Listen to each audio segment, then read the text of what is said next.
Kali ini aku akan mempresentasikan materi yang berjudul Tahapan Pemecahan Masalah Matematika dari mata kuliah Pemecahan Masalah Matematika. Nah, berikut adalah daftar isi pembahasan yang akan kita bahas pada kesempatan kali ini. Yang pertama, model Polya dalam pemecahan masalah.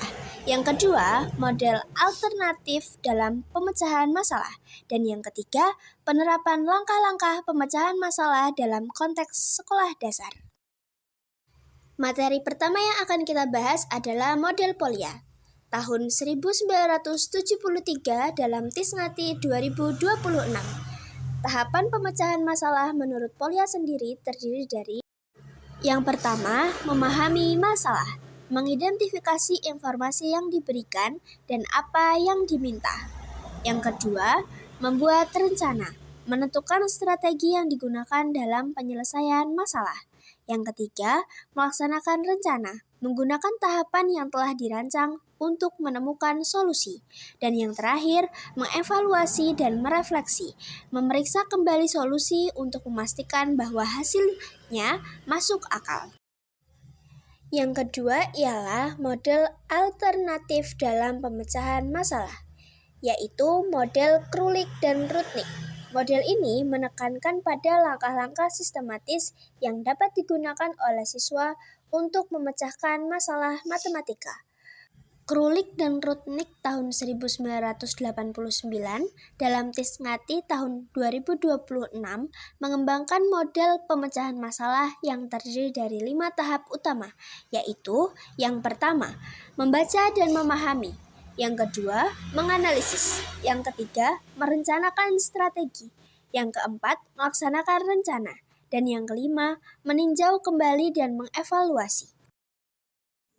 Adapun model lain, yaitu model dalam pemecahan masalah, model Schoenfeld, Tisngati 2026. Model ini menekankan pada pentingnya sumber daya, heuristik, kontrol, dan keyakinan dalam proses pemecahan masalah.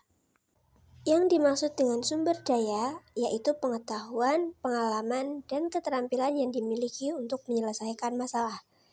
Heuristik, yaitu strategi cara yang digunakan untuk menemukan solusi, seperti membuat gambar, mencari pola, atau mencoba beberapa kemungkinan. Kontrol, yaitu kemampuan mengatur dan memeriksa langkah-langkah penyelesaian agar tetap sesuai tujuan. Yang terakhir yaitu keyakinan, sikap dan kepercayaan terhadap kemampuan diri sendiri dalam menyelesaikan masalah. Mari kita mengerjakan soal dengan langkah-langkah yang telah kita pelajari. Kali ini kita akan menggunakan cara pengerjaan yaitu model Polya. Perhatikan contoh soal cerita berikut. Nenek memiliki uang sebanyak Rp87.500.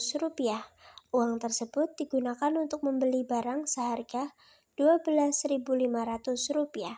Sisa uang nenek kemudian dibagikan kepada 3 cucunya. Jika setiap cucu mendapatkan uang yang sama besar, maka berapakah uang yang akan mereka terima? Langkah pertama untuk mengerjakan soal yang pertama adalah memahami masalah. Yang kedua, merencanakan. Yang ketiga, melaksanakan rencana dengan menuliskan rumus-rumusnya. Dan yang keempat adalah evaluasi atau refleksi, pengecekan ulang, dan kesimpulan.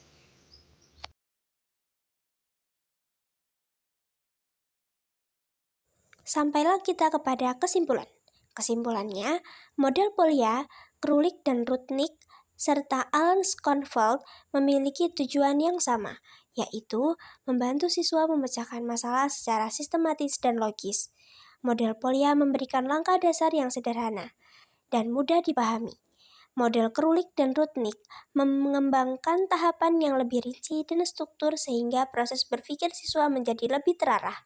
Sementara itu, model Schoenfeld menekankan pentingnya aspek kognitif dan metakognitif, seperti strategi, kontrol, serta keyakinan dalam proses pemecahan masalah.